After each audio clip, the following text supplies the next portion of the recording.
Hello again. Today we return to John Keats and his famous poem, Ode to a Nightingale. And can I ask you to remember that he's actually addressing himself here to a small bird. It's worth keeping that in mind.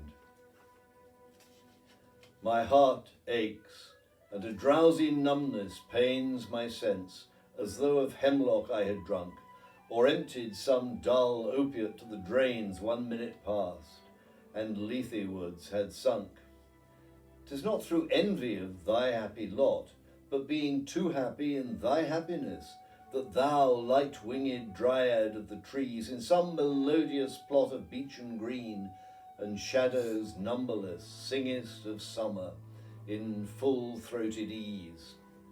Oh, for a draught of vintage that hath been cooled a long age in the deep delved earth, tasting of flora and the country green, dance and Provençal song and sunburnt mirth. Oh, for a beaker full of the warm south, full of the true, the blushful hippocrene, with beaded bubbles winking at the brim, and purple-stained mouth, that I might drink and leave the world unseen, and with thee fade into the forest dim. Fade far away, dissolve, and quite forget what thou amongst the leaves hath never known, the weariness, the fever, and the fret, here where men sit and hear each other groan, where palsy shakes a few sad last grey hairs, where youth grows pale and spectre thin and dies, where but to think is to be full of sorrow, and leaden-eyed despairs, where beauty cannot keep her lustrous eyes, or new love pine at them beyond tomorrow. Away, away, for I will fly with thee, not charioted by Bacchus and his paths, but on the viewless wings of poesy, though the dull brain perplexes and retards. Already with thee, tender is the night, and haply the queen moon is on her throne, clustered around by all her starry fays. But here there is no light, save what from heaven is with the breezes blown through verdurous glooms and winding mossy ways.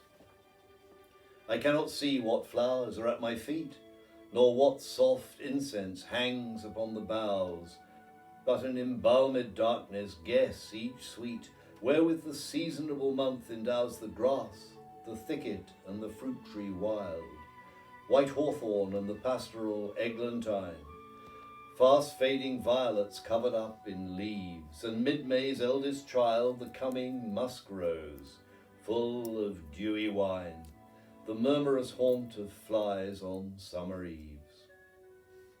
Darkling I listen, and for many a time I have been half in love with easeful death, called him soft names in many a mused rhyme, to take into the air my quiet breath.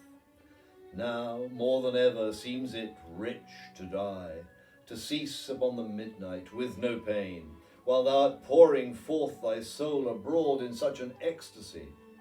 Still wouldst thou sing, and I have ears in vain, to thy high requiem become a sod.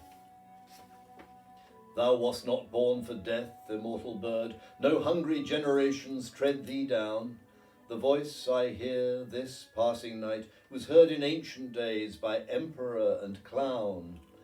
Perhaps the selfsame song that found a path through the sad heart of Ruth, when, sick for home, she stood in tears amid the alien corn. The same that oft times hath charmed magic casements, opening on the foam of perilous seas in fairy lands forlorn. Forlorn! The very word is like a bell to toll me back from thee to my sole self. Adieu, the fancy cannot cheat so well as she is famed to do, deceiving elf. Adieu, adieu, thy plaintive anthem fades past the near meadows, over the still stream, up the hillside, and now 'tis buried deep in the next valley glades. Was it a vision or a waking dream? Fled is that music. Do I wake or sleep?